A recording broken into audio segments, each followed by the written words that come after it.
Welcome to TNPSC small circus channel. Good evening to everybody. இந்த வீடியோவில் என்ன பார்க்கலாம் அப்படின்னா, ஒருத்தங்க வந்து கேட்டிருக்காங்க, சிஸ்டர் நீங்கள் யூஜிடிஆர்பி ப்ரிப்பேர் பண்ணுறீங்களா பிஜிடிஆர்பி ப்ரிப்பேர் பண்ணுறீங்களான்னு சொல்லிட்டு. யூஜிக்கு பண்ணலை, யூஜிக்கு வந்து ஆல்ரெடி எக்ஸாம் எழுதினவங்களுக்கே இன்னும் போடலை, அதனால் வந்து யூஜிடிஆர்பி வந்து ப்ரிப்பேர் பண்ணலை. பிஜிடிஆர்பி தான் பண்ணலாம் அப்படின்னு ஒரு பிளானில் இருக்கேன். திரும்பவும் வந்து ஃபஸ்ட்லேருந்து ஸ்டார்ட் பண்ணணும். நமக்கு சிலபஸ் மாற்றிருக்காங்கல்ல, அதெல்லாம் பார்த்துட்டு பழைய சிலபஸ் புது சிலபஸ் எல்லாத்தையும் வச்சு ஒரு அனாலிசிஸ் பண்ணி ஒரு முடிவுக்கு வரணும். அது இல்லாமல் லாஸ்ட் டைம் நம்ம என்னென்னலாம் தப்பு பண்ணோம் அப்படின்றதெல்லாம் பார்த்து கொஞ்சம் சரி பண்ணி படிக்க ஸ்டார்ட் பண்ணணும். பார்க்கலாம்.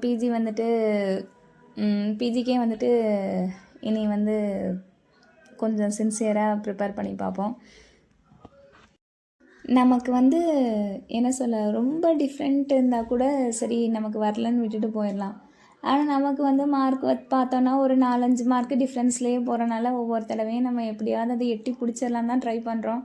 வேறு வழி இல்லை, முயற்சி தான் பண்ணி பார்க்கணும். ஏன்னா வந்து நம்ம அதை சுத்தமாக விட்டுட்டு போனாலும் நமக்கு ப்ரைவேட்லலாம் போய் நம்மளால் குப்பை கொட்ட முடியாது. அந்த லெவலில் தான் வந்து ப்ரைவேட் ஸ்கூல்ஸ்லாம் இருக்குது. அதனால் முடிஞ்ச அளவுக்கு நம்மளோட முயற்சியை போடுவோம். இந்த எக்ஸாமுக்கு போன தடவை என்னென்னலாம் தவறு பண்ணோம் அப்படி சொல்லிட்டு கொஞ்சம் நம்மளே சிந்திச்சு பார்த்தோம் அப்படின்னா அதில் எல்லாம் சரி பண்ணிக்கணும் ஸ்டார்டிங்கில். நான்லாம் போன தடவை சைக்காலஜி படிக்கலை, 8th யூனிட் அந்த கிரிட்டிசிசம் படிக்கலை. நான் 8th யூனிட்டே தூக்கிட்டாங்க, அது வேறு விஷயம். போன தடவை பண்ண தப்பு இதே மாதிரி ஒரு சில யூனிட்லாம் நம்ம ஸ்கிப் பண்ணியிருப்போம், ஒரு சில யூனிட்டில் ஒரு சில டாப்பிக்கை ஸ்கிப் பண்ணியிருப்போம். அதெல்லாம் இந்த தடவை இல்லாத மாதிரி கொஞ்சம் பண்ணணும். அதனால் நான் வந்து யூஜிக்கு ப்ரிப்பேர் பண்ணலை இப்போதைக்கு. நமக்கு ஆனுவல் பிளானர் படி வந்து பிஜி தான் ஃபஸ்ட்டு வருது. அதனால் பிஜிக்கு தான் வந்து ஃபஸ்ட்டு முன்னுரிமை கொடுத்து அதுக்கு படிப்போம். அதுக்கப்புறம் எப்படியும் டைம் இருந்துச்சு அப்படின்னா அதுக்கப்புறம் யூஜிக்கு பார்க்கலாம். அதுக்கு இல்லாமல் ஃபஸ்ட்டு வந்துட்டு இதுக்கு எக்ஸாம் எழுதி முடிச்சே ஒரு வருஷத்துக்கு மேலே ஆயிடுச்சு. அதுக்கே இன்னும் போஸ்டிங் போடாமல் வச்சுருக்காங்க. அதனால் அதுக்கு படிக்கணுன்ற மனநிலையே எனக்கு வர மாட்டேங்குது. உண்மையை சொல்லப்போனால் படிக்கணுன்ற மனநிலையே இல்லை தான். இருந்தாலும் வந்து இவ்வளோ நாள் நம்ம கஷ்டப்பட்டுட்டு விட்டுட்டு போனால் நல்லா இருக்காதுல்ல.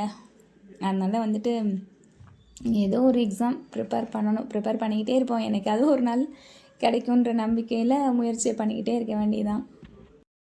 அப்புறம் ஒருத்தவங்க வந்து பிஜிக்கு வந்து சைக்காலஜி இருக்கா சிஸ்டர், யூஜிக்கு வந்துட்டு இல்லை, அதனால் வந்து எல்லாமே மேஜராக தான் இருக்குது, அதனால் பிஜிக்கு இருக்குமா அப்படி கேட்டிருக்கீங்க.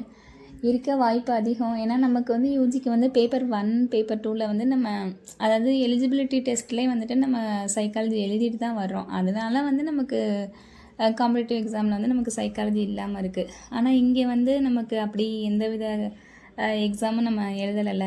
சைக்காலஜிக்கு வந்துட்டு எதுவும் நம்ம தகுதி தேர்வு எதுவும் எழுதலை. அதனால் இதில் இருக்க வாய்ப்பு அதிகம். அதையும் சேர்த்து படித்து தான் ஆகணும், வேறு வழி இல்லை.